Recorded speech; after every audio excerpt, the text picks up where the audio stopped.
Costa Rica, or Rich Coast in English, was the name Christopher Columbus bestowed upon this pristine Central American region when he first landed on these tropical shores in 1502. The name stuck and has proven to be an appropriate one even today. Hello, I'm Duane Whitlow, and recently my wife Kathleen and I spent 10 delightful days in Costa Rica on an American Airlines sponsored eco-adventure tour. The brochure from American promised hiking through a tropical cloud forest, snorkeling over colorful coral reefs, bicycling in a dry tropical forest, rafting down one of the hundreds of mountain streams, canoeing on a saltwater estuary, and horseback riding on a working ranch. How could we resist? It sounded perfect, it was affordable, and Costa Rica was certainly on our list of must places to visit. So we signed up, and before we knew it, we were in Costa Rica.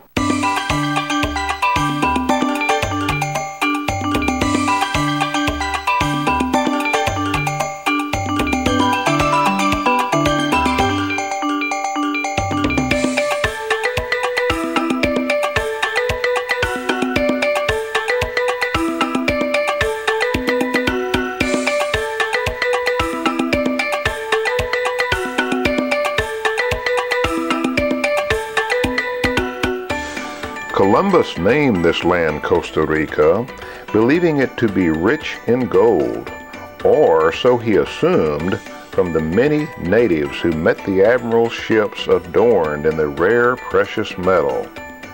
Little did the explorer realize at the time that most of the gold the Costa Ricans wore had been traded for from neighboring tribes further south. As it turned out, this part of Central America had little gold or other precious metal. Nothing conquistadors considered valuable. For that reason, Costa Rica was largely ignored during early colonization. It might not have seemed important at the time, but Spain's indifference and lack of interest by Costa Rica's neighbors forced independence on the early settlers. From then until now, Costa Ricans have had to rely mainly on themselves. The result is a modern-day republic of peace-loving people, supporting a highly democratic government with tolerance and respect for all races within its borders. Remarkably, this tiny country abolished its army in 1949 and enacted mandatory one-term government positions, both federal and state.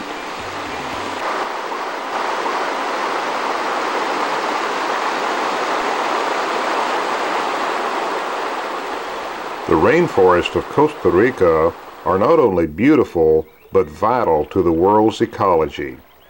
I use the word vital because a full 5% of all plant and animal species on Earth live right here, in a country that occupies less than 3/10,000ths of the Earth's surface.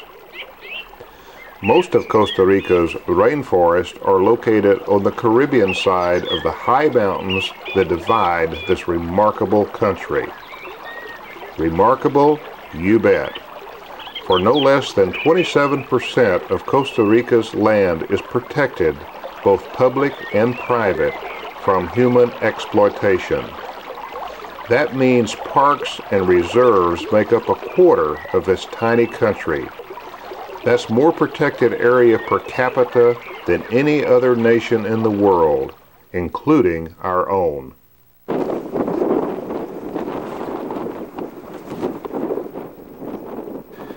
There are cloud forests on the Caribbean side of the mountains too. They form because moisture from the Caribbean rarely rises above the tall volcanic peaks in the middle of the country. The result is clouds that constantly hug the eastern slopes, along with rains, usually hourly, that nourish and sustain hundreds of acres of wet tropical forest. Costa Rica has dry tropics too, but they're all on the Pacific side of the mountains.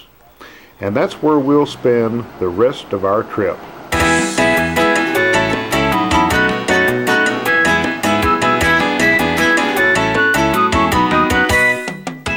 Between the mountains and the Pacific is cattle country, and all the cattle we saw were Brahma. These great beasts with their familiar hump and dewlap are sometimes referred to as the camel of cattle. Brahmas are able to withstand prolonged, intense heat, therefore are ideally suited for tropical climates. With 132 miles of Caribbean and 635 miles of Pacific shoreline, Costa Rica is a country forever dependent on the sea, both for livelihood and recreation. Part of that recreation is snorkeling over hundreds of coral reefs hugging these long coastlines. Our group spent 2 hours exploring one of these reefs, viewing the many varieties of colorful fish, giant rays, and occasionally swimming hurriedly out of the way of stinging jellyfish. Another popular recreation is surfing, or boogie boarding for us beginners. Those of you who saw the movie Endless Summer might recognize this beach called Playa Grande. It is famous for its monster waves and also as the place where giant leatherback turtles come to lay their eggs. The local people aid the turtles by restricting lights that could shine towards the beach. But even with this effort, fewer and fewer leatherbacks are returning each year to lay their eggs here. There's just too many people around now for the turtles to be comfortable. Rafting seemed to be the highlight of everyone's trip. Sights of all kinds were on shore, around every bend, in the tall trees up above us, and in the waters beneath us. We spotted numerous families of howler monkeys in the trees. There were many giant iguanas, one even with a possum-like tail. Our guide nabbed this green iguana off of a branch and let anyone who desired hold the lizard. I understand they are a delicious meal, actually a local delicacy. A delightful part of our trip was spent here at Santa Marta, a real working ranch with 6 delightful guest quarters surrounding a large swimming pool. Horseback riding was the primary activity here at Santa Marta, but old gray mares these horses weren't. Jean changed horses 4 times only to end up walking. Ellen cracked 4 ribs in a terrible fall off her horse on open ground. Fortunately, my horse Jenda kept me and my camera securely aboard, performing like a champ. However, I must admit I was sore for several days.